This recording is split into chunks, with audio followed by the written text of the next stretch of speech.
The first bruise bloomed like a violet flower beneath my eye. I traced its tender edges in the bathroom mirror, wincing as my fingertips brushed against swollen skin. The fluorescent light above me flickered, casting intermittent shadows across my face, distorting my reflection into something I barely recognized. 3 days since Mike had lost his temper.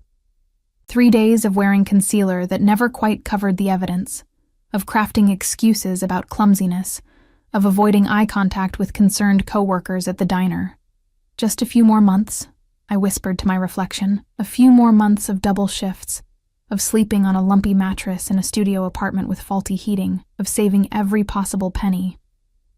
A few more months before I could finally leave this city and start fresh somewhere Mike couldn't find me. The ancient pipes groaned as I splashed cold water on my face, careful to avoid the bruise. The chill against my skin brought momentary relief from the constant ache.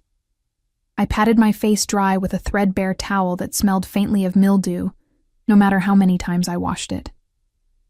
Outside, rain pattered against my single window, creating rivulets that distorted the view of brick walls and fire escapes. The sound was soothing, almost hypnotic, like nature's own lullaby coaxing me to forget my troubles, if only for a moment. I changed into my waitress uniform, a pale blue dress that had faded after countless washes, paired with sensible shoes that did little to ease the pain of standing for 8-hour shifts. The diner was only 10 blocks away, but in this downpour, it might as well have been miles. As I stepped outside, the cold October air bit at my cheeks. I pulled my thin jacket tighter around my body, wishing I could afford something warmer. The umbrella I clutched did little against the sideways rain, and within minutes, the hem of my uniform was soaked, clinging uncomfortably to my legs. Mercer Street Diner had been my workplace for almost 2 years now. It wasn't much, just a 24-hour establishment with sticky tabletops and the perpetual smell of coffee and grease. But the tips were decent, and the manager, Donna, didn't ask questions when I needed extra shifts or when I showed up with occasional bruises. "You're early, Emma," Donna said as I entered, shaking raindrops from my hair. Her eyes narrowed slightly as they landed on my face, but she said nothing about the bruise. Instead, she handed me a coffee pot. "Table 7 needs a refill." The morning rush passed in a blur of coffee refills, pancake stacks, and forced smiles that made my cheek ache. By noon, the diner had emptied except for a lone businessman tapping away at his laptop and an elderly couple sharing a slice of apple pie. The bell above the door chimed, and a gust of cold air swept in, carrying with it the scent of rain and expensive cologne. I was wiping down the counter and didn't look up immediately, but I felt a sudden shift in the atmosphere. A heaviness, like the air before a storm. When I finally raised my eyes, my breath caught in my throat. 2 men had entered. The first was tall and broad-shouldered, with a shaved head and eyes that scanned the diner with mechanical precision. He stood by the door like a sentinel, hands clasped in front of him, the bulge of a concealed weapon visible beneath his tailored jacket, but it was the second man who commanded my attention. He couldn't have been more than 35, with dark hair that fell in perfect waves, just brushing the collar of what was clearly a custom-made suit. His features were sharp and aristocratic. High cheekbones, a strong jaw dusted with subtle stubble, and eyes so dark they appeared almost black in the diner's dim lighting. He moved with an effortless grace that spoke of someone accustomed to power, to being watched, to being obeyed. The businessman with the laptop took one look at the newcomers and hurriedly packed his things, leaving a $20 bill for a $10 meal. The elderly couple seemed oblivious, continuing their quiet conversation over shared dessert. The dark-haired man slid into a booth by the window, while his companion remained standing, his gaze constantly sweeping the diner. I grabbed a menu and approached their table, my heart inexplicably racing. "Good afternoon," I managed, proud that my voice remained steady. "Can I get you started with something to drink?" Those dark eyes studied my face with an intensity that made me want to shrink into myself. His gaze lingered on the bruise beneath my eye, and something dangerous flashed across his features, so quickly I might have imagined it. "Coffee," he said, his voice a smooth, rich baritone that sent an involuntary shiver down my spine. "Black." I nodded and turned to leave, but his voice stopped me. "And your name?" I hesitated, debating whether to lie. Something in those eyes made me feel like he would know if I did. Emma, I answered finally. A slight smile curved his lips. Emma, he repeated, as if tasting the syllables. I'm Alessio. No last name. Just Alessio, offered with the confidence of someone who expected to be recognized by a first name alone. I brought his coffee with slightly trembling hands, aware of his eyes tracking my every movement. As I set the cup down, his fingers brushed against mine, deliberately, I was certain, sending an electric jolt through my body. Who hit you, Emma? He asked, his voice deceptively casual, as if inquiring about the weather. The question caught me completely off guard. Most people pretended not to notice, or if they did, they certainly didn't ask so directly. Heat flooded my cheeks, and I took an instinctive step backward. I fell, I said automatically, the lie I'd rehearsed countless times falling from my lips with practiced ease. Alessio's dark eyes hardened. Don't lie to me, he said softly, dangerously. It insults us both. My throat tightened with something between fear and indignation. I don't see how it's any of your business, I replied, struggling to keep my voice even. Instead of being angered by my response, he seemed almost pleased, the corner of his mouth lifting slightly. Sit, he said, gesturing to the seat opposite him. It wasn't a request. I glanced around the diner. Donna was in the back. The elderly couple was leaving, and no new customers had arrived. Still, I remained standing. I'm working. Sit, he repeated, and this time, the single word carried such weight that I found myself sliding into the booth before I could consider why I was obeying a stranger. How long have you worked here, Emma? He asked, taking a sip of his coffee, his eyes never leaving mine. 2 years, I answered cautiously. And how long has he been hitting you? I stiffened, my hands clenching into fists beneath the table. I told you, I fell. Alessio leaned forward, and the movement wafted his scent toward me, sandalwood and something darker, more primal. You work hard, he observed, ignoring my denial. Double shifts, I imagine, saving for something important. The accuracy of his assessment sent a chill through me. How could he know that? An escape plan, perhaps? He continued, his voice dropping to a near whisper, from whoever gave you that bruise. Please, I said, my voice barely audible even to my own ears. I could lose my job. Something softened in his gaze. He reached into his jacket and withdrew a sleek leather wallet. For a wild moment, I thought he was going to offer me money, and I prepared to be insulted. Instead, he placed a simple white business card on the table between us. It contained only a phone number, embossed in black. When you decide to stop lying to yourself, Emma, he said, sliding the card toward me. Call this number. Before I could respond, he stood in one fluid motion. He placed a $100 bill beside his barely touched coffee. For your trouble, he said, then paused, his eyes once again lingering on my bruise. Everyone deserves to feel safe, Emma. Remember that. And then he was gone, his silent companion following in his wake, leaving only the lingering scent of his cologne and the white card that seemed to burn against the laminate tabletop. I slipped the card into my pocket without examining it further, my mind racing with questions. Who was Alessio? Why had he taken such an interest in me? And how had he seen through my carefully constructed facade so easily? The rest of my shift passed in a daze. I kept expecting him to return, kept feeling phantom touches where his fingers had brushed mine. By the time I left the diner at 8, the rain had stopped, leaving the streets glistening under the streetlights. The night air felt different somehow, charged with possibility or perhaps warning. I was so distracted that I didn't notice the figure leaning against the building across from the diner until I was halfway down the block. My heart stuttered as I recognized Mike's hulking frame, his familiar slouched posture. He pushed himself away from the wall and started toward me, his face twisted with anger. Where the hell have you been? He demanded, grabbing my arm with enough force to leave bruises. I've been calling you all day. Working, I said, trying to pull away from his grip. My phone died. His eyes narrowed with suspicion. Bullshit. You've been avoiding me. His gaze dropped to my pocket, where the edge of the white business card was just visible. Before I could stop him, he snatched it out. "What's this?" he asked, studying the card, his face darkening. "Whose number is this, Emma? You cheating on me?" "No," I protested, reaching for the card. "It's just a customer, I never finished the sentence. Mike's open palm connected with my cheek, the same side as my existing bruise, with enough force to make me stagger. Pain exploded across my face, bright spots dancing in my vision. "Lying bitch," he spat, tearing the card to pieces and letting them scatter in the damp breeze. "You think I don't know when you're lying?"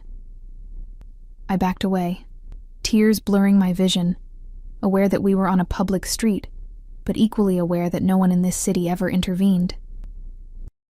Just like no one had ever intervened before.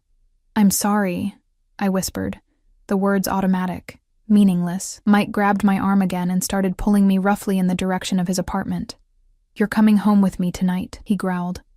"I'm not letting you out of my sight again." Terror gripped me. Last time I'd gone to Mike's apartment after he'd been this angry, I'd left with cracked ribs. I couldn't go back there. Not tonight. Maybe not ever again. In that moment, something inside me snapped. Perhaps it was Alessio's words echoing in my head. Everyone deserves to feel safe. Or perhaps it was simply that I'd reached my breaking point. Whatever the reason, I planted my feet firmly on the sidewalk. "No," I said, the single syllable filled with every ounce of courage I could muster. Mike turned, his expression one of disbelief that quickly morphed into rage. "What did you just say to me?" "I said no," I repeated, my voice stronger now.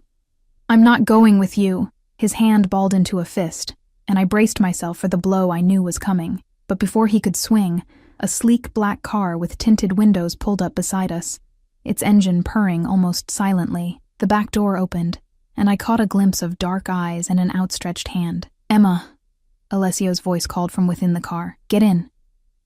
I didn't hesitate.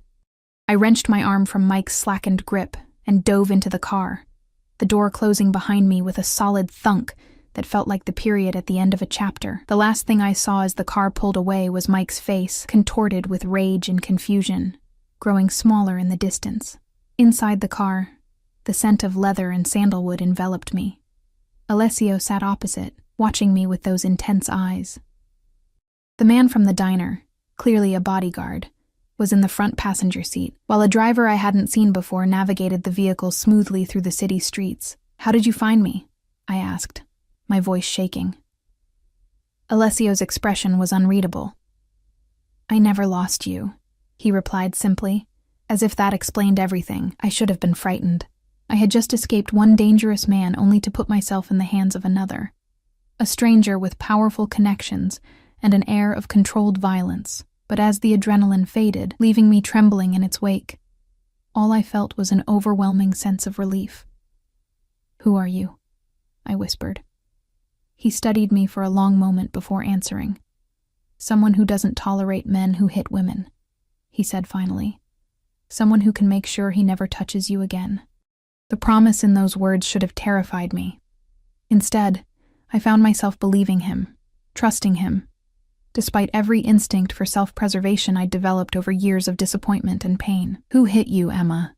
he asked again, his voice gentler now but no less intense. This time, I told him the truth. "His name is Mike Peterson," I said, the name bitter on my tongue. "My ex-boyfriend. He doesn't accept that it's over." Alessio nodded slowly, as if confirming something he already knew. He reached out, his fingers hovering near my freshly bruised cheek without actually touching it. "This ends tonight," he promised, and the absolute certainty in his voice sent a shiver through me, half fear, half something I wasn't ready to name. As the car carried us deeper into the city, toward an unknown destination, I realized I had just crossed a line from which there would be no return. The thought should have terrified me, but instead, I felt something I hadn't experienced in years. I felt safe. The car glided through the city streets like a phantom, its movement so smooth I barely felt us turning corners. Through tinted windows, I watched familiar neighborhoods transform into areas I'd only glimpsed from a distance, exclusive districts with immaculate sidewalks and buildings that reached toward the stars. My hand throbbed where Mike had gripped it, and my cheek pulsed with pain, but I remained silent, afraid that speaking might somehow break the spell of safety that had settled over me. Alessio made a brief phone call in what sounded like Italian, his voice low and commanding. Though I couldn't understand the words, the tone conveyed authority that required no translation. When he finished, he turned his attention back to me, those dark eyes studying my face as if memorizing every detail. "You need medical attention," he stated. Not a question, but a fact. I instinctively touched my cheek, wincing. "It's not that bad. I've had worse." Something dangerous flickered across his features. "That doesn't comfort me, Emma." The car eventually pulled up to a towering building of glass and steel that seemed to touch the night sky. The bodyguard exited first, scanning the area before opening Alessio's door, then mine. As I stepped out, the cool night air kissed my skin, carrying with it the clean scent of recent rain and wealth, a distinct absence of the garbage and exhaust fumes that permeated my neighborhood. "Where are we?" I asked, my voice small against the grandeur surrounding us. "My home," Alessio replied, placing his hand lightly at the small of my back as he guided me toward the entrance. The doorman bowed his head respectfully as we passed. "Good evening, Mr. Russo." So he did have a last name, Russo. The name tickled something in my memory, but I couldn't place it. The elevator required a key card and fingerprint to access the penthouse. As we ascended, my stomach fluttered with a mixture of anxiety and something else, anticipation perhaps, or the vertigo of moving too quickly from one world to another. The elevator opened directly into an expansive living area, with floor-to-ceiling windows showcasing a breathtaking panorama of the city below, a glittering carpet of lights stretching to the horizon. "Make yourself comfortable," Alessio said, shrugging off his jacket and loosening his tie. The casual gesture somehow made him more rather than less intimidating, a wolf relaxing without losing any of its predatory nature. "My personal physician will be here shortly." "That's really not necessary," I protested weakly, even as I sank into a sofa so luxuriously soft it felt like sitting on a cloud. "I can't afford—" "Money is not a concern," he interrupted, his tone brooking no argument. He poured amber liquid from a crystal decanter into 2 glasses and offered one to me. "For the pain," he explained. I accepted the glass, taking a small sip. The whiskey burned pleasantly down my throat, warming me from the inside.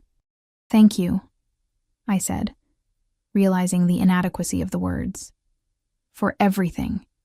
For stopping him. I don't know what would have happened if you hadn't shown up." Alessio's expression darkened. "I have a very good idea of what would have happened," he said, his voice tight with controlled anger. "Men like that are predictable. They escalate. They don't stop until someone stops them." The way he said it, with absolute certainty and a hint of personal knowledge, made me wonder about his past, about what experiences had shaped him into the man before me. "How did you know?" I asked. "How did you know where to find me, when to intervene?" He took a seat in a leather armchair opposite me, swirling the whiskey in his glass. "After our conversation at the diner, I had one of my men watch over you. When you destroyed my card, I knew I needed to stay close."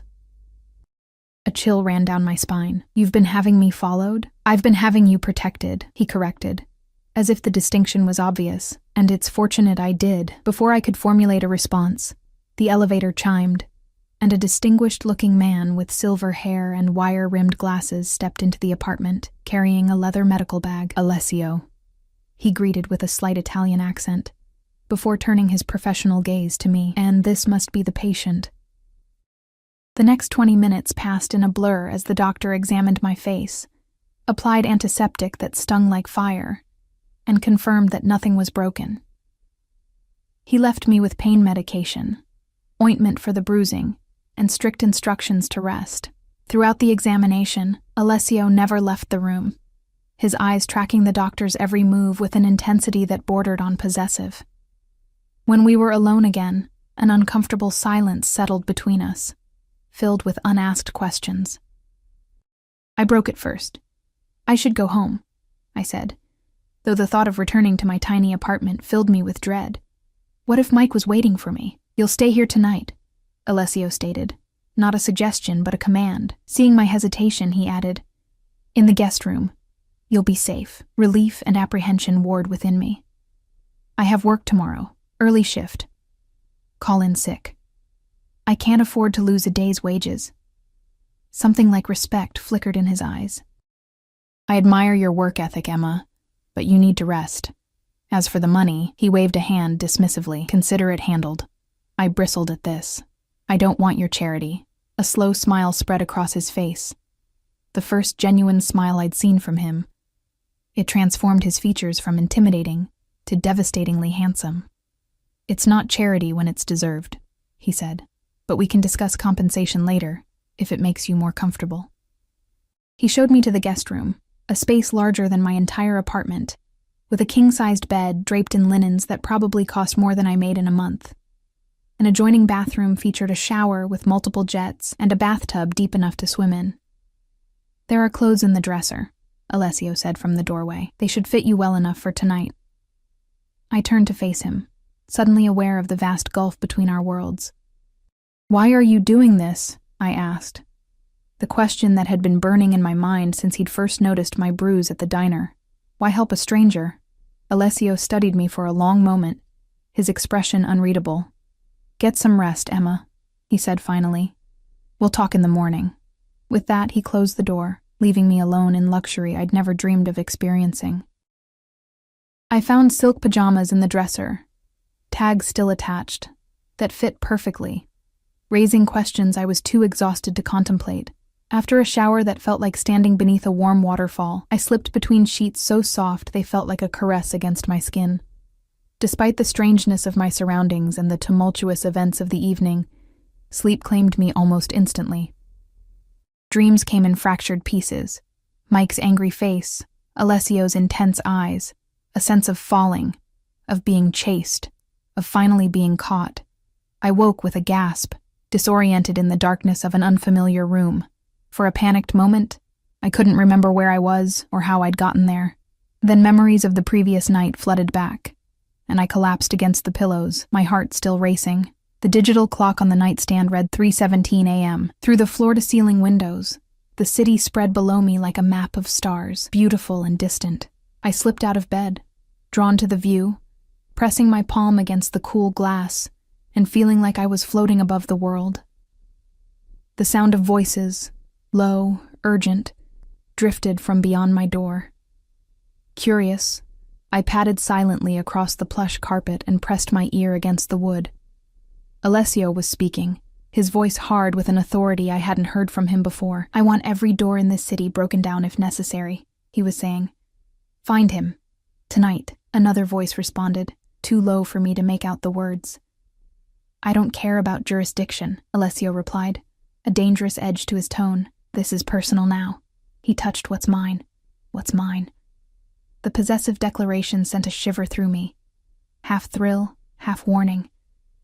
I barely knew this man, yet here I was in his home, under his protection, and apparently, in his mind, under his claim. I should have been frightened, or at least indignant. Instead, a treacherous warmth spread through me at the thought of being considered precious enough to protect, to claim, to avenge. The voices moved away, and I returned to bed, my mind spinning with questions. Who exactly was Alessio Russo? What kind of man commanded such power and loyalty that he could order every door in the city broken down? And what did it mean for me to be caught in his orbit? Morning arrived with golden light streaming through windows I'd forgotten to cover. For a moment, I lay perfectly still, savoring the comfort of the bed and the quiet luxury surrounding me. My cheek still ached, but the sharp pain had dulled to a persistent throb. The events of the previous night felt dreamlike, too fantastical to have actually happened. A soft knock at the door pulled me from my thoughts. I sat up, pulling the sheets around me. Yes? The door opened slightly, and a woman with a sleek bob and professional attire peered in. Good morning, Ms. Bennett. Mr. Russo asked me to check if you're awake. Breakfast is ready whenever you'd like to join him. I blinked in surprise, both at the formal address and at the realization that Alessio knew my last name, something I hadn't shared with him. Thank you, I managed. I'll be out shortly. She nodded and closed the door, leaving me to wonder who she was. An employee? A girlfriend? The thought brought an unexpected pang of jealousy that I immediately chastised myself for. What right did I have to feel possessive over a man I'd just met? In the dresser, I found not only more pajamas, but an entire wardrobe of women's clothing in approximately my size. Jeans, blouses, dresses, even underwear with tags still attached. The selection was tasteful and expensive, making me wonder if Alessio regularly kept women's clothing on hand for overnight guests. The thought left a bitter taste in my mouth. I settled on jeans and a simple cream sweater that felt softer against my skin than anything I'd ever owned. In the bathroom, I examined my face in the mirror. The bruising had spread, painting my cheekbone in shades of purple and blue that no amount of concealer could hide. I did what I could with the makeup I found in the drawer, another unsettling reminder that perhaps I wasn't the first woman to need sanctuary here. When I finally emerged from the guest room, I followed the scent of coffee to a spacious kitchen where Alessio sat at a marble island, reading something on a tablet. He looked up as I entered, his eyes sweeping over me in a way that felt like a physical touch. "Good morning," he said, setting aside the tablet. "How did you sleep?" "Better than I have in months," I admitted, taking the seat across from him. A spread of breakfast foods that wouldn't have been out of place in a 5-star hotel lay between us. Pastries, fruit, eggs, smoked salmon. "Your face looks worse," he observed, his expression hardening as he studied my bruise. "It always looks worse the next day," I said without thinking, then regretted the words when his jaw tightened. "Has he been arrested before?" Alessio asked, pouring coffee into a mug and sliding it toward me. "For assaulting you or anyone else?" I wrapped my fingers around the warm mug, drawing comfort from its heat. "I called the police once about 6 months ago. He was gone by the time they arrived. They took a report, but nothing came of it. Said they couldn't do anything without evidence or witnesses." Alessio's expression remained neutral, but something dangerous lurked in his eyes. "And you stayed with him after that?" "No," I said firmly, wanting him to understand. "I left him that night, but he kept finding me, showing up at work, at my apartment. I changed my number 3 times, but he always gets it somehow. I've been saving to move out of state, somewhere he can't find me. And in the meantime, you endure his violence," Alessio said. Not a question, but a statement of fact. I looked down at my coffee. I try to avoid him, but yes, sometimes there's no escape. "There's always an escape, Emma," he said softly. "You just need the right resources." A chime sounded, and Alessio checked his phone, his expression shifting to one of grim satisfaction. "Excuse me for a moment," he said, rising from his seat. "Help yourself to breakfast." He stepped into the adjacent room, leaving the door ajar. Though I knew I shouldn't eavesdrop, I couldn't help but strain to hear his conversation. "You have him?" A pause. "Good. No police involvement. Bring him to the warehouse.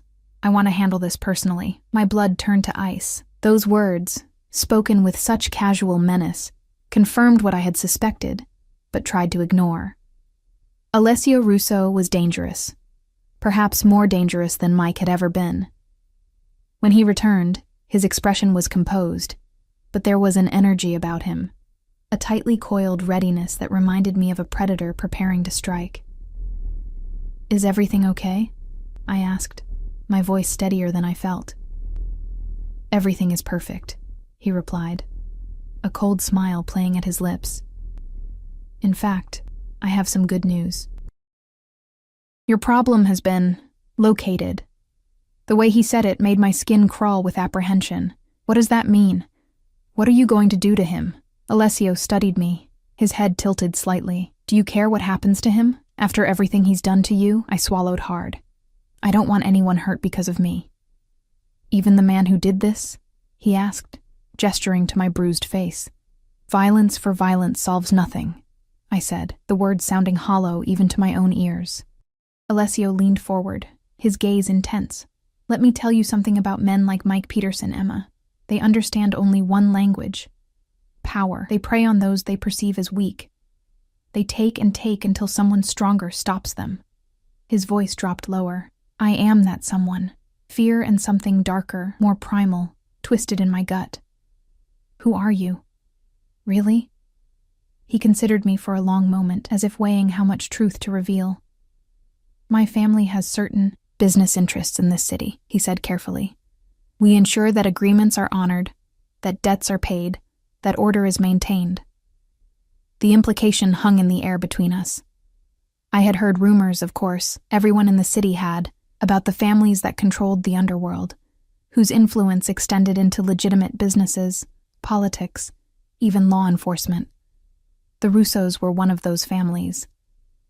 "You're a crime boss," I whispered, the realization solidifying into certainty. Alessio's expression remained impassive. "I prefer to think of myself as a businessman with diverse interests and unique methods of conflict resolution." A hysterical laugh escaped me before I could stop it. "Is that what this is? Conflict resolution?"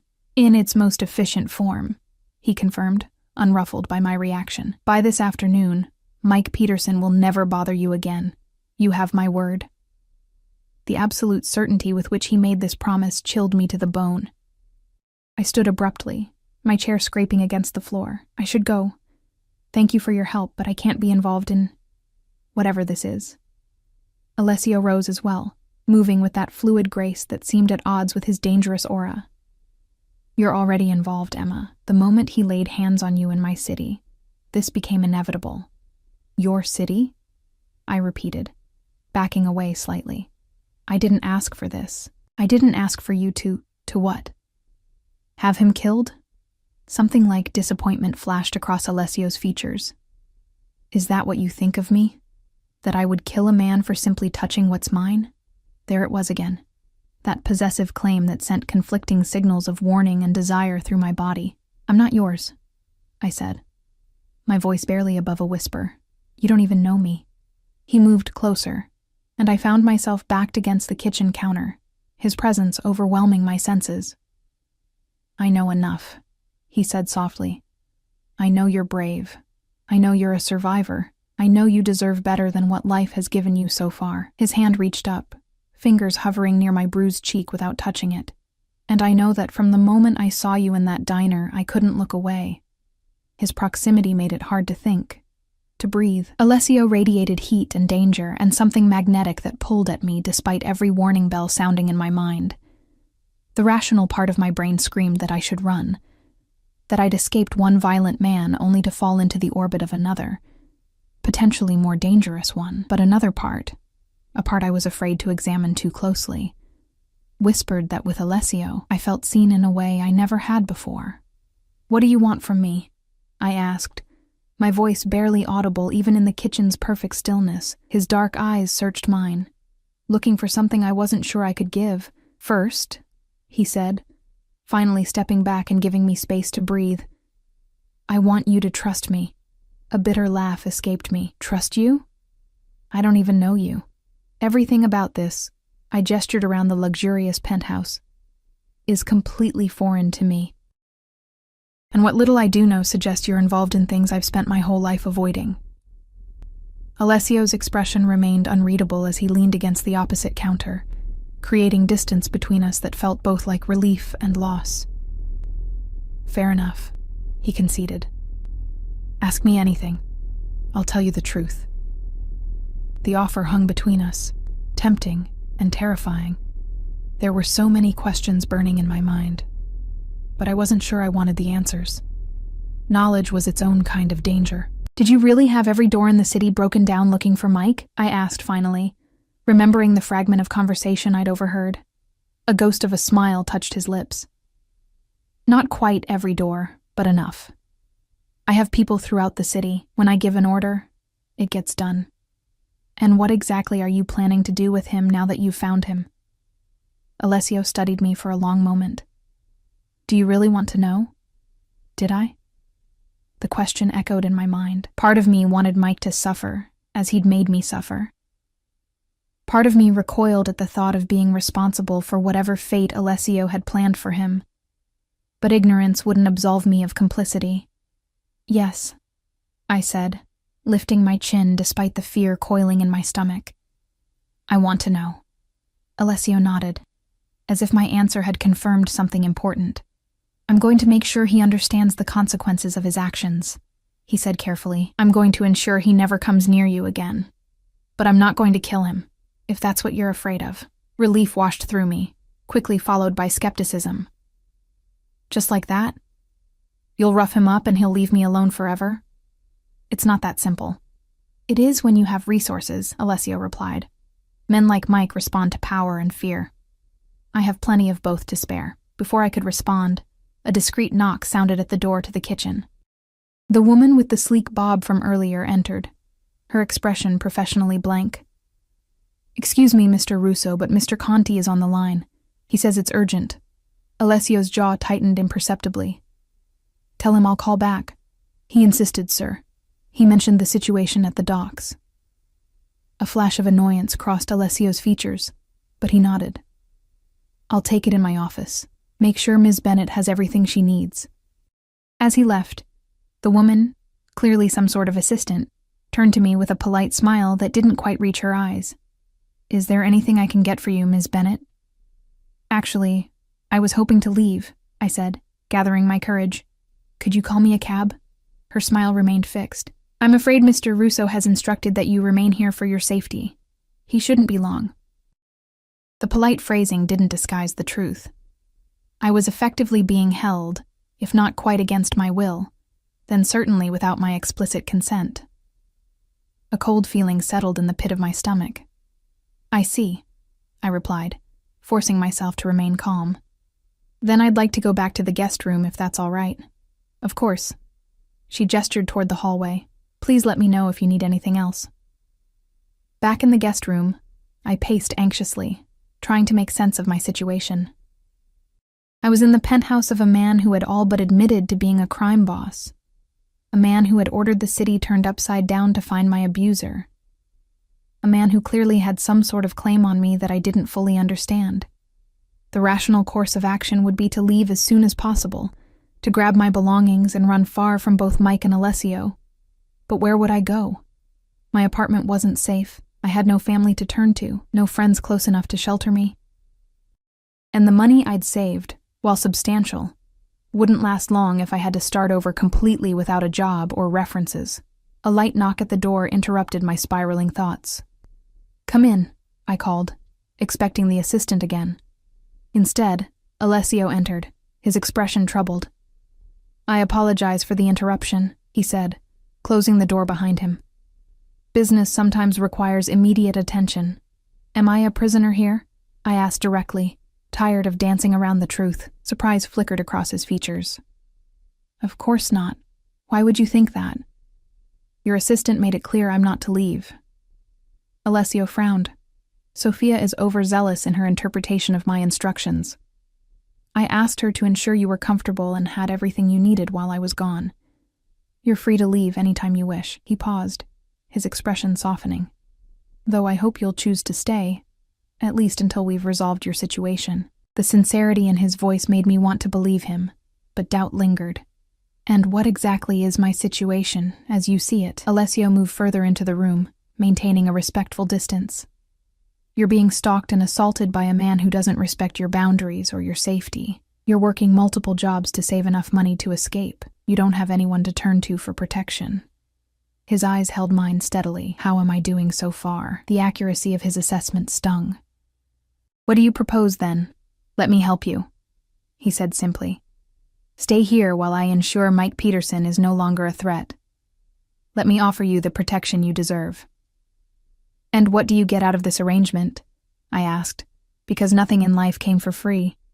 I'd learned that lesson painfully and repeatedly.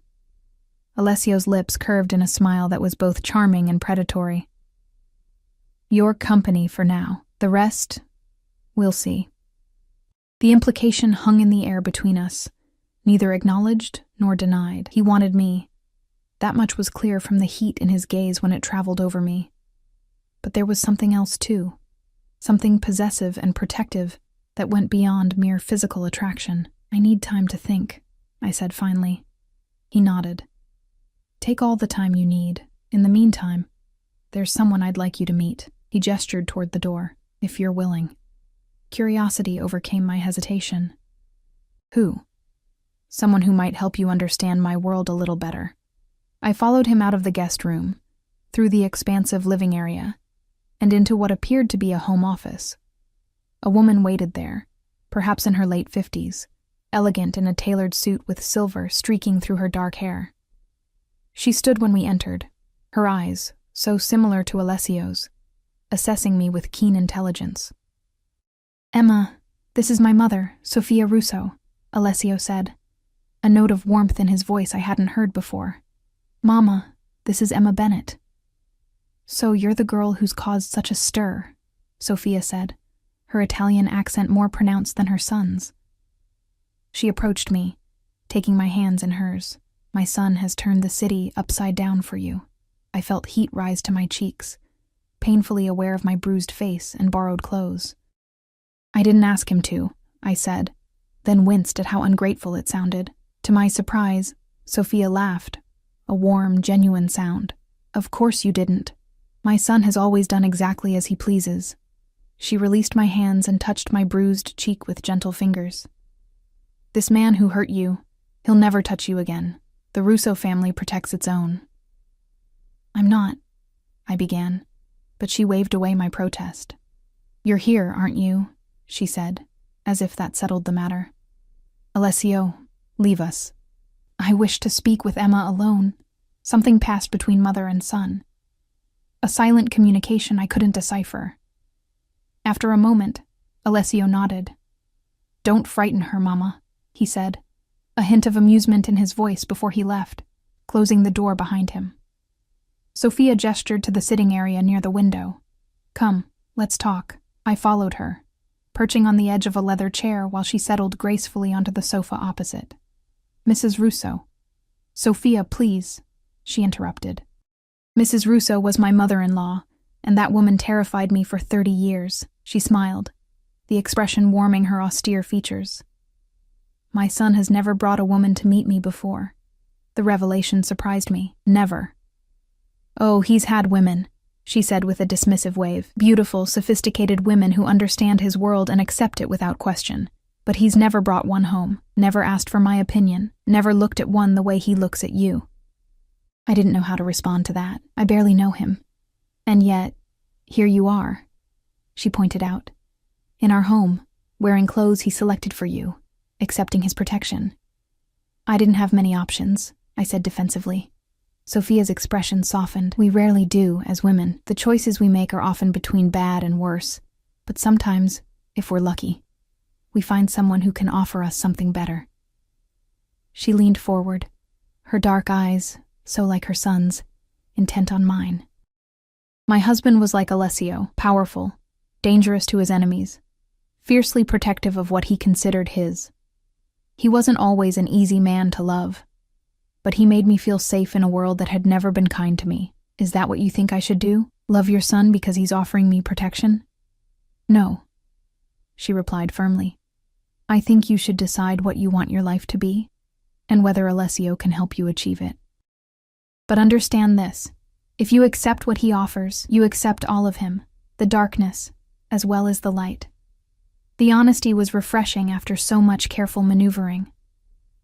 "And if I decide I want no part of this world, then he will ensure you have the means to leave safely, and you will never see either of us again." Her expression remained serene, but there was steel beneath it. "But you should know that my son is not accustomed to wanting things he cannot have. This restraint. It is unusual for him." A chill ran down my spine at the implication. Before I could respond, a knock sounded at the door, and Alessio entered without waiting for a response. "I hate to interrupt," he said, though his expression suggested otherwise, "but there's been a development regarding Ms. Bennett's situation." Sophia rose smoothly. "We were just finishing our chat." She pressed a light kiss to my cheek, the unbruised one. "Think about what I said, Kara." With a meaningful look at her son, she left, closing the door softly behind her. "What did she say to you?" Alessio asked, his tone casual but his eyes watchful. "She was honest about what accepting your help would mean," I replied carefully. A ghost of a smile touched his lips. "My mother has never believed in softening difficult truths." He moved to sit in the chair Sophia had vacated. "Mike Peterson has been dealt with." My heart stuttered in my chest. "What does that mean? What did you do to him?" "Nothing permanent," he assured me, his tone almost gentle. "But he understands now that you are under my protection.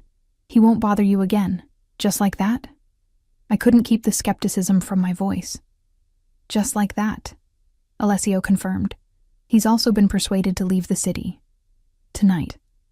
I've arranged a job for him in a small town about 2,000 miles away. If he values his continued health, he'll take it and never return. The relief that washed through me was so intense it left me dizzy. The nightmare that had shadowed my life for months was being dismantled with casual efficiency by a man who seemed to reshape reality through sheer force of will. Why? I whispered, asking the question that had burned in me since he first noticed my bruise in the diner. Why go to such lengths for a stranger? Alessio's expression turned contemplative. When I saw you in that diner, trying so hard to hide your pain, to keep going despite what had been done to you, something in me responded. I've known women who suffered at the hands of men who claimed to love them. My own sister years ago, a shadow crossed his features. I couldn't protect her then. I was too young, too powerless, but I'm not powerless anymore. The raw honesty in his voice caught me off guard. It was the first real glimpse beneath the controlled exterior, and what I saw there, pain, regret, determination, made him suddenly more human, more complex than the dangerous crime boss I'd been trying to keep at arm's length. What happened to your sister? I asked softly. She died, he said simply. The words weighted with old grief. Her boyfriend pushed her during an argument. She fell, hit her head. He didn't even call for help, just left her there to die alone. I'm so sorry, I said, understanding now the source of his visceral reaction to my bruise, to men like Mike. It was a long time ago, he replied, his expression closing off again, but I made a promise then that I would never allow such a thing to happen to anyone under my protection again. And now that includes me, I said, not quite a question. If you'll accept it, he confirmed. My protection comes with no strings attached, Emma. You're free to stay or go as you choose. If you want to leave the city, start fresh somewhere else, I'll provide the means for you to do so safely. The offer was generous, more than generous.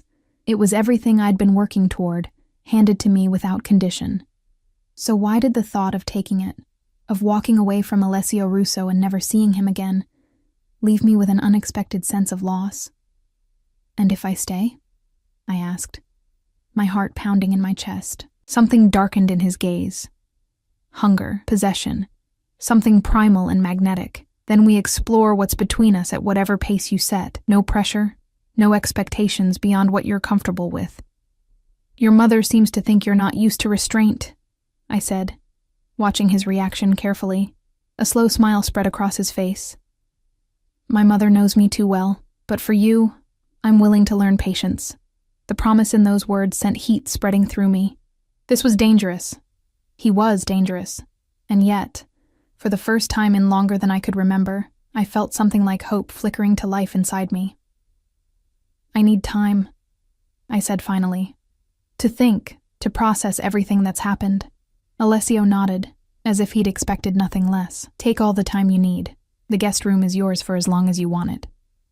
He rose from his chair with that fluid grace that seemed so effortless. I have business to attend to this afternoon, but I'd like to take you to dinner this evening if you're amenable. A proper first date. The normalcy of the request, so at odds with the extraordinary circumstances that had brought us together, startled a laugh from me. A date? Really?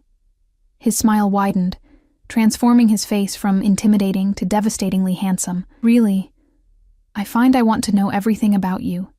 Emma Bennett, your favorite food, your dreams, what makes you laugh. He paused at the door.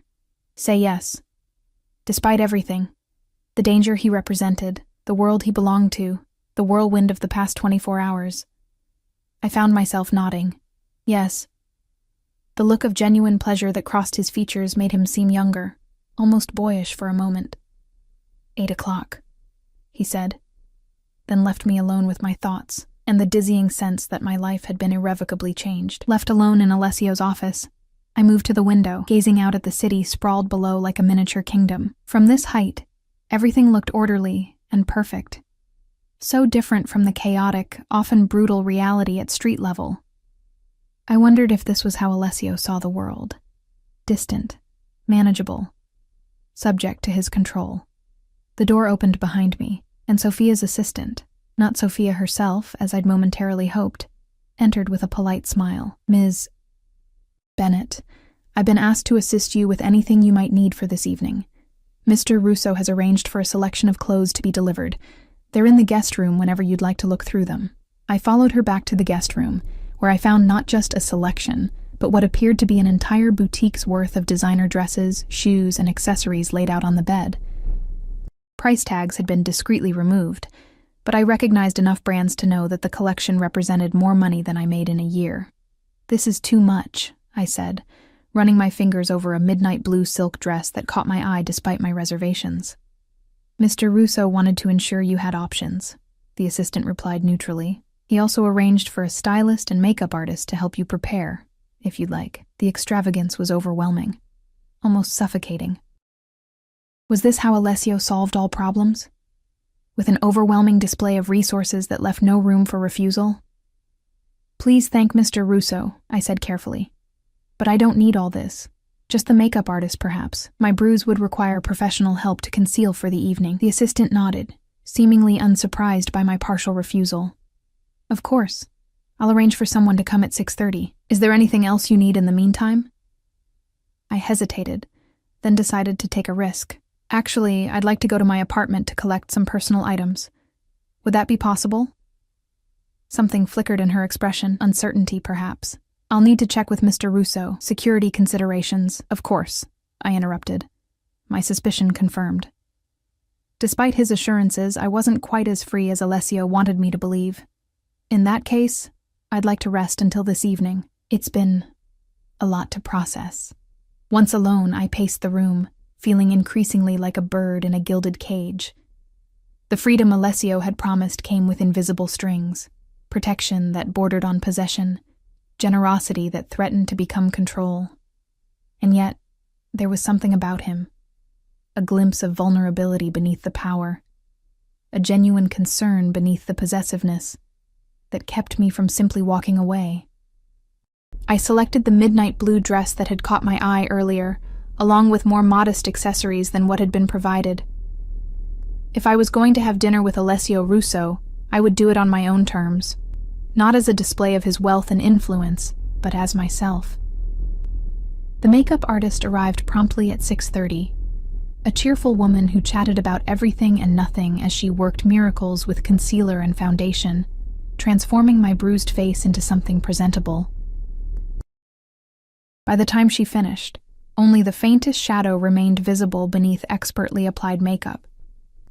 "Mr. Russo has excellent taste," she commented as I slipped into the blue dress. "That color is perfect with your complexion." I studied my reflection in the full-length mirror, barely recognizing the elegant woman staring back at me. The dress hugged my figure before flowing gracefully to the floor, the deep blue making my pale skin glow and my eyes appear more intensely green. With my hair swept up and minimal jewelry, the effect was sophisticated but not flashy, beautiful without trying too hard. Precisely at 8, a knock sounded at the door. I opened it to find Alessio standing there, devastating in a perfectly tailored black suit that emphasized his broad shoulders and lean waist. He'd styled his dark hair slightly differently, and the effect was both polished and just disheveled enough to make my fingers itch to run through it. His eyes widened almost imperceptibly as they took in my appearance, a flash of something primal and possessive darkening his gaze before he controlled it.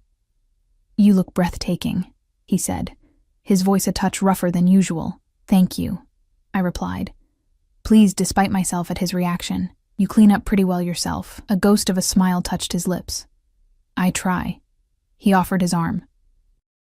"Shall we?" The elevator took us to the underground garage, where a sleek black car waited with a driver holding the door. As we settled into the back seat, I couldn't help but ask, "Where are we going?" "Somewhere special," Alessio replied enigmatically. "I think you'll like it." The city lights blurred past the tinted windows as we drove.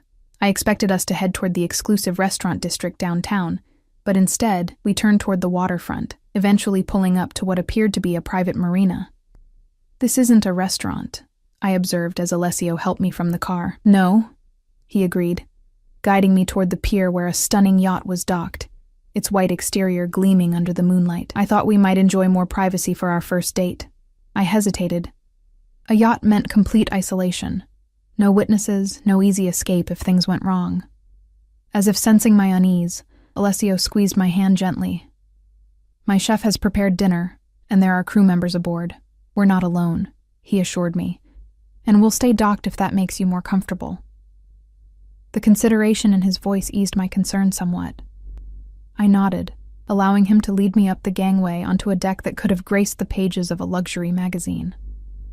Soft lighting illuminated comfortable seating areas, and a table had been set with fine china, crystal, and fresh flowers near the stern, offering a spectacular view of the city skyline. A uniformed steward appeared with champagne, pouring 2 glasses before discreetly disappearing. Alessio handed one to me, then raised his in a toast. "To new beginnings," he said, his dark eyes holding mine. "To new beginnings," I echoed, taking a sip of champagne that tasted like liquid stars. "This is beautiful, Alessio, but excessive for a first date, don't you think?" He smiled, that genuine expression that transformed his face from intimidating to irresistible. "Perhaps, but I wanted to impress you. You've already done that," I pointed out. "Finding Mike in a single night, arranging his entire future to ensure my safety, that's impressive. Terrifying, but impressive." Alessio laughed, a warm, rich sound that I realized I'd rarely heard from him. "You're not easily dazzled by the trappings of wealth and power. I like that about you. What else do you like about me?" I asked boldly, the champagne and the moonlight making me braver than I might otherwise have been. "You barely know me, yet you've turned your life upside down for me in the span of 24 hours. He considered the question seriously, as we moved to the table where the first course awaited us. Delicate scallops arranged like artwork on the plate. "I like your resilience," he said finally. "The strength it takes to endure what you have and still remain, uncorrupted by it. You haven't let pain make you cruel or bitter." The observation was so unexpected, so perceptive that it momentarily stole my breath. "And what about you?" I asked when I could speak again. "Has pain made you cruel?" Alessio's expression darkened slightly. "At times, perhaps, to those who deserve it." He took a sip of his wine, his eyes never leaving mine. "My world isn't kind, Emma. I won't pretend otherwise. But within it, there are codes, rules, a certain order that provides its own kind of justice." "Justice," I repeated, testing the word. "Is that what you gave Mike? Justice?" "I gave him a choice," Alessio corrected. "Leave and never contact you again or face consequences. He chose wisely." Throughout the meal, each course more exquisite than the last, our conversation flowed surprisingly easily. Alessio asked about my childhood. My dreams before life had intervened with harsh reality. I found myself telling him things I'd never shared with anyone, about growing up with a mother who cycled through abusive relationships, about putting myself through community college one class at a time, about the art I'd once created before survival took precedence over passion. In turn, he shared carefully edited stories about his own youth, a father who ruled with iron discipline, a mother who tempered that harshness with love, a sister whose loss had shaped his view of the world. He spoke of responsibility, of family legacy, of the weight of power, always in general terms, never specifics that might implicate him in anything illegal. "You never finished your degree," he observed as dessert was served, a confection of dark chocolate and berries that looked too beautiful to eat. "In art, you said?" I nodded, surprised he'd caught that detail. "I was 3 credits short when my mom got sick. Medical bills, funeral costs. There was nothing left for tuition." "And you never went back?" "Life got in the way," I said simply. "Rent doesn't pay itself. Dreams are a luxury I couldn't afford." Something shifted in Alessio's expression. Determination, perhaps, or resolve. "Dreams aren't luxuries, Emma. They're necessities. They're what make life worth the struggle." He reached across the table, his fingers brushing mine. "What if you could go back, finish what you started?" The question hung in the air between us. Not just about education, but about possibilities, about a future different from the one I'd resigned myself to. "I don't know," I admitted. "That feels like a different lifetime now." "It doesn't have to be," he said softly. After dinner, we moved to the upper deck where the view of the city was even more spectacular. The night air carried a chill, and Alessio placed a cashmere throw around my shoulders, his hands lingering a moment longer than necessary. "Cold?" he asked, standing close enough that I could feel the heat radiating from his body. "A little," I admitted. He moved behind me, his chest against my back, arms encircling me as we gazed out at the glittering skyline.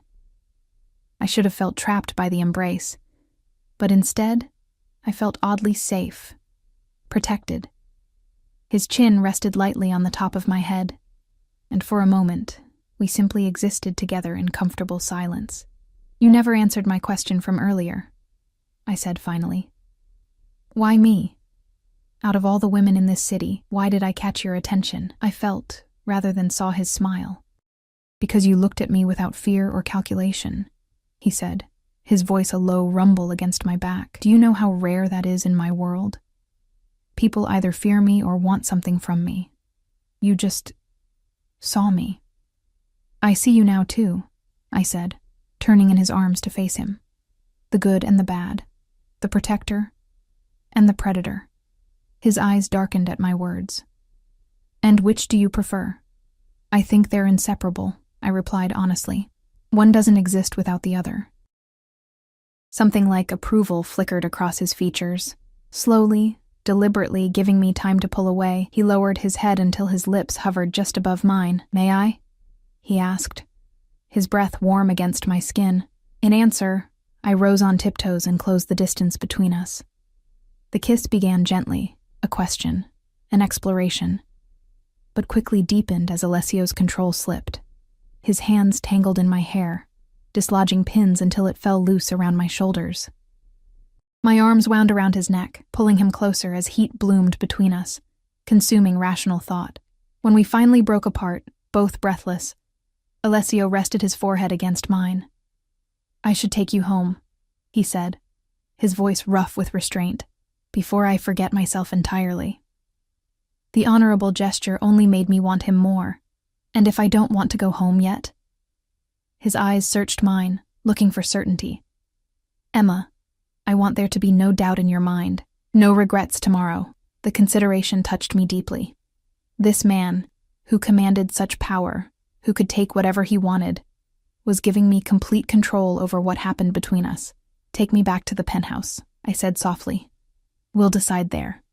The ride back was charged with tension, a delicious anticipation that had us sitting closer than necessary, his hand resting on mine between us. In the elevator to the penthouse, Alessio maintained a careful distance, though his eyes never left mine. Once inside, he offered me a nightcap, which I declined. "I want to be clear-headed tonight," I explained, watching his eyes darken at the implication. "Emma," he began, his voice tight with restraint, "you should know that if we do this, if we cross this line, I'm not a man who shares what's his. I'm possessive, protective. Some would say controlling. It's in my nature, in my blood." "Are you warning me away?" I asked, moving closer to him. "I'm being honest about who I am," he replied. "I want you to choose with your eyes open." I reached up to touch his face, feeling the slight roughness of stubble beneath my fingers. "I see you, Alessio Russo, the darkness and the light, and I'm still here." With a groan that sounded like surrender, he pulled me against him, his mouth claiming mine in a kiss that burned away the last of my doubts. I melted into him, giving myself over to sensation as his hands traced the contours of my body through the silk of my dress. "Bedroom," I gasped when his lips moved to my neck, sending shivers of pleasure down my spine.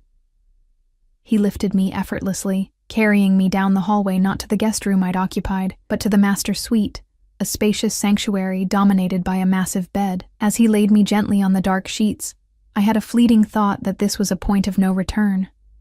After tonight, nothing would ever be the same. And as Alessio's body covered mine, as we lost ourselves in each other, I found I didn't care. For the first time in years, I wasn't thinking about escape or survival. I was fully present in the moment, alive in every cell, burning with a passion I'd thought long extinguished. Later, as we lay tangled in sheets in each other, Alessio traced lazy patterns on my bare back. "Stay with me," he murmured against my hair. Not just tonight. Always. The request should have terrified me. It was too soon, too fast, too intense. But in the warm cocoon of his embrace, it felt right. Inevitable, even. What would that mean?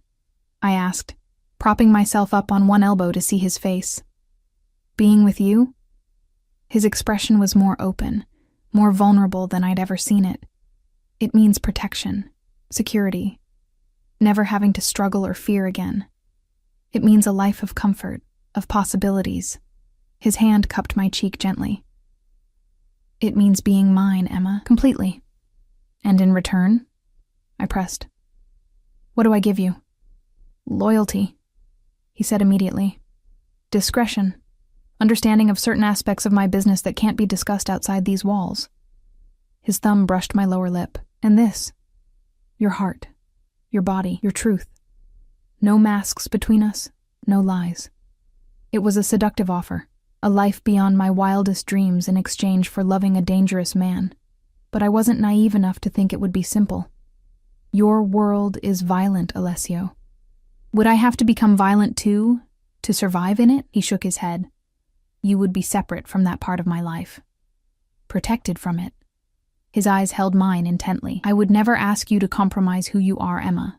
Your goodness, your compassion, they're what draw me to you. Why would I want to change that? I laid my head on his chest, listening to the steady beat of his heart as I considered his words. There were 1,000 reasons to say no, to walk away while I still could. But there was one overwhelming reason to stay. For the first time in my life, I felt truly seen, truly valued, truly protected. Yes, I whispered against his skin. I'll stay. The word had barely left my lips when the peaceful moment was shattered by a sharp knock at the bedroom door. Alessio tensed beneath me, instantly alert. What is it? He called, his voice shifting back to the commanding tone I'd first heard from him. Sorry to disturb you, boss, came a male voice. One of his security team, I guessed. There's been an incident at the warehouse. Conti says it can't wait. Alessio cursed under his breath, then kissed my forehead. I have to deal with this. Wait here. He rose fluidly from the bed, pulling on clothes with efficient movements. I watched him transform before my eyes, from the passionate lover of moments ago to the controlled, dangerous man I'd first met. It was a sobering reminder of the duality I was accepting. Will you be long? I asked, drawing the sheet around me. I'll try not to be, he said, buttoning his shirt. Sleep if you can. I'll be back before morning. After he left, I lay awake in his massive bed, my body still humming with pleasure but my mind racing with questions. What had I just committed to? A relationship with a man I barely knew. A man whose business involved things I deliberately hadn't asked about. A man who had ordered every door in the city broken down to find the person who had hurt me. It was madness by any rational standard. And yet, I couldn't bring myself to regret it. For the first time in years, I felt something like hope for the future. A future where I wasn't always running, always afraid, always alone. Sleep eventually claimed me. But it was restless, filled with fragments of dreams where Mike's angry face morphed into shadowy figures, where doors splintered under violent blows, where Alessio stood in the center of chaos, his expression cold and remote. I woke to early morning light filtering through partially drawn curtains and an empty space beside me. The sheets on Alessio's side of the bed were cool to the touch. He hadn't returned. A flicker of worry ignited in my chest as I slipped from the bed, wrapping myself in a silk robe I found hanging in the adjoining bathroom. The penthouse was eerily quiet as I padded through it, searching for any sign of Alessio or the household staff. In the kitchen, I found a note in elegant handwriting. Emma. Business required my immediate attention. Make yourself at home. I'll return as soon as possible. A. The brevity was concerning after the intensity of last night's connection. Had he already regretted asking me to stay? Or was this simply the reality of being involved with a man like Alessio Russo? Unexpected absences, cryptic notes, waiting for his return. I made myself coffee and carried it to the floor-to-ceiling windows, watching the city come alive below. From this height, everything seemed orderly and peaceful, but I knew better now. Beneath the gleaming surface of skyscrapers and carefully maintained parks lurked a shadow world of power struggles and violence. Alessio's world. Could I really live in that world, even at its edges? The question haunted me as minutes stretched into hours with no word from him. By mid-afternoon, restlessness drove me to explore the penthouse more thoroughly. I found a home gym, a library filled with books in multiple languages, and finally, a studio tucked away in a corner room. An art studio, complete with easels, canvases, and every supply an artist could dream of. It was pristine, unused, as if someone had created the perfect space but never worked in it. My fingers itched to touch the brushes, to squeeze paint onto a palette, to lose myself in creation as I hadn't done in years. I was standing before a blank canvas, imagining the possibilities, when a voice behind me made me jump. "It's yours," Alessio said, leaning against the doorframe. He looked exhausted, shadows beneath his eyes, and a tightness around his mouth that spoke of stress and too little sleep. "If you want it." "When did you have time to do this?" I asked, gesturing around the studio. "I made a call this morning," he replied with a small shrug, as if conjuring a fully equipped art studio overnight was nothing remarkable. "You mentioned your art was something you'd lost. I thought perhaps you might want to find it again." The gesture was so thoughtful, so perfectly aligned with a dream I'd almost forgotten, that tears sprang to my eyes. "Alessio." He crossed the room in 3 strides, pulling me into his arms. "I'm sorry I had to leave," he murmured against my hair. "Business complications. It couldn't be helped." I leaned back to study his face, noting new lines of fatigue and a darkness in his eyes that hadn't been there before. "Is everything okay?" "It will be," he said, his tone making it clear he wouldn't elaborate further. His hand cupped my cheek gently. "Have you thought more about what we discussed last night? About staying?" "I have," I admitted, "and I still want to, but I need to understand what I'm getting into, Alessio. Last night wasn't just sex for me. If I stay, if I become part of your life, I need to know what that really means." He guided me to a small sofa in the corner of the studio, still holding my hand as we sat. "Ask me anything. I'll tell you as much truth as I safely can." I took a deep breath. The incident at the warehouse last night. Was it violent? Was someone hurt? A flicker of surprise crossed his features, as if he hadn't expected such a direct question. "Yes," he said after a moment's hesitation. "There was violence. A rival family tried to move product through our territory without permission or payment. Examples had to be made. The clinical way he described what had surely been a brutal encounter should have horrified me, but instead, I appreciated his honesty. And that's the world you live in. Examples being made, territory defended, power maintained through fear. Part of it," he conceded. "There's more. Legitimate businesses, investments, political connections. But yes, violence is sometimes necessary in my position. Would I be expected to participate in any of that?" "Never," he said firmly, squeezing my hand. "Your world would be this," he gestured to the penthouse, the art studio, "and whatever else you want to build for yourself.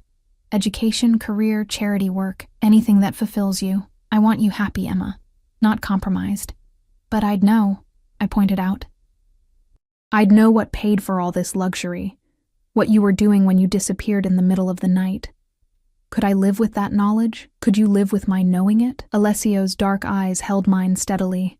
"That's the question, isn't it? Not whether I can protect you from my world, but whether you can accept it, accept me, knowing the darkness I'm capable of." The honesty of the moment hung between us. No pretense, no evasion, just the stark reality of what building a life with Alessio Russo would mean. "I've seen darkness before," I said finally. "I've lived with it, survived it. At least your darkness isn't directed at me. At least your protection means something." His expression softened, and he brought my hand to his lips, pressing a kiss to my knuckles. "I would kill for you, Emma," he said softly, the words both a promise and a warning. "But I would never hurt you, not ever." And strangely, despite everything I knew about him, or perhaps because of it, I believed him. "Then yes," I said, making my choice with eyes wide open. "I want to stay. I want to build something with you, something real. even if it exists in the spaces between your other world. Relief and something deeper, more primitive, flashed across his features. He pulled me into a kiss that sealed our understanding, passionate but tender, possessive but reverent. When we broke apart, he rested his forehead against mine. "I need to tell you something else," he said, his voice serious again. "About Mike Peterson." My heart stuttered. "What about him? I thought you said he was leaving the city." "He is. But there's more to the story." Alessio sat back slightly, his expression grave. "When my men found him, he wasn't alone. He was with a man named Thomas Reeves. Does that name mean anything to you?" I frowned, searching my memory. "No, I don't think so. Reeves is a detective with the organized crime unit," Alessio explained. "Peterson was feeding him information. About you, about me, about our meeting at the diner. He thought if he could get me arrested, he could get you back." Cold fear washed through me. "Is that why you had to leave last night, because of this detective?" Alessio nodded. "Reeves has been trying to build a case against my family for years. Using you, using my interest in you, was an opportunity he couldn't resist." "What happens now?" I asked, my mind racing with implications. "Will I be questioned? Are you in danger of arrest?" A small, confident smile touched Alessio's lips. "Detective Reeves had an unfortunate accident last night. He fell down a flight of stairs, broke both legs. He'll be on medical leave for at least 6 months. By the time he returns, evidence will have disappeared, witnesses will have forgotten what they saw, and his superiors will have strongly encouraged him to pursue other cases." The casual way he described what had clearly been an orchestrated attack should have terrified me. Instead, I felt a complicated mix of relief and complicity. "And Mike?" "On a plane to Alaska as we speak," Alessio replied, with a very clear understanding that if he ever contacts you or returns to this city, his next accident will be permanent. I should have been horrified by the implicit threat, by how easily Alessio wielded violence as a tool, but all I felt was a profound sense of safety, the certainty that no one would ever hurt me again as long as I was his. "Thank you," I said simply, knowing the words were inadequate, but meaning them nonetheless. Alessio brushed a strand of hair from my face, his touch gentle despite the violence he was capable of. "I protect what's mine, Emma, always." The weeks that followed established a new rhythm to my life, one of luxury and freedom I'd never known before. I left my apartment and my job at the diner, accepting the financial support Alessio offered while I completed my degree in art. The studio became my sanctuary, a place where I could create without worrying about paying rent or buying groceries. Alessio kept his promise, shielding me from the darker aspects of his business. He never took calls in my presence that might expose me to dangerous knowledge, never discussed operations or territory or rivals unless I specifically asked. When he had to leave unexpectedly, he simply said, "Business," and I didn't press for details. Sophia became an unexpected ally, teaching me to navigate the complex social world of the Russo family and their associates. "Never ask direct questions in public," she advised one afternoon over tea. "Observe, listen, remember, but don't probe. Knowledge is both protection and liability in our world." I absorbed her lessons, learning the delicate balance of knowing enough to be safe, but not enough to be dangerous. As the months passed, I found myself settling into a role I'd never imagined. Part artist, part student, part consort to one of the most powerful men in the city. The bruise Mike had left faded completely, along with the memory of fear that had been my constant companion for so long. In its place grew something I hadn't expected: contentment, purpose, and a love for Alessio that deepened with each day, encompassing both the gentle man who held me through the night and the dangerous one who commanded an empire from the shadows. One evening, nearly 6 months after that fateful day in the diner, Alessio led me to the rooftop garden of the penthouse, where dinner had been set up under the stars. Candles flickered in the gentle breeze, and a small orchestra played softly in the background. "What's the occasion?" I asked as he held my chair. 6 months, he said, pouring champagne into crystal flutes. "Since you changed my life," I laughed softly. "I think you have that backward. You're the one who changed everything for me." "We changed each other," he countered, reaching across the table to take my hand. "I was existing before you, Emma, just moving through each day, handling business, accumulating power and wealth, because that's what was expected of me. You made me live again, made me want more than just control and respect. The raw honesty in his voice moved me deeply. This was the Alessio only I got to see. Vulnerable, reflective, capable of a tenderness few would believe him capable of. "I have something for you," he said, reaching into his pocket and placing a small velvet box on the table between us. My heart stuttered in my chest. "Alessio." "Open it," he urged softly. Inside lay not a ring, as I had half expected, but a key. Simple, golden, obviously significant. "What is this for?" I asked, lifting it carefully. "Our future," he replied. "A house on the coast. Private, secure, with a studio overlooking the ocean. A place that can be just ours, away from business, away from the city. A sanctuary." Tears pricked my eyes at the thoughtfulness of the gift. Not just the house itself, but what it represented. A commitment to creating space in his life that wasn't touched by his other world, where we could simply be Alessio and Emma. Not the crime boss and his woman. "It's perfect," I whispered, leaning across the table to kiss him. Later that night, as we lay tangled together watching the city lights through the bedroom windows, I realized how completely my life had transformed in just 6 months. From a waitress with a bruised face hiding from an abusive ex, to a woman who moved confidently through a world of power and danger, protected by the most feared man in the city. "No regrets," Alessio murmured against my hair, as if reading my thoughts. I turned to face him, tracing the lines of his face with my fingertips. "None," I said truthfully. "I chose this life with my eyes open, Alessio. I chose you, all of you, the light and the dark." His arms tightened around me, possessive yet gentle. "And I choose you, Emma. Every day, every night, I choose you." In that moment, cradled in the arms of a dangerous man who would break down every door in the city to protect me, I knew I had found what everyone searches for. Not perfect safety, but perfect belonging. A place, a person, that felt like home.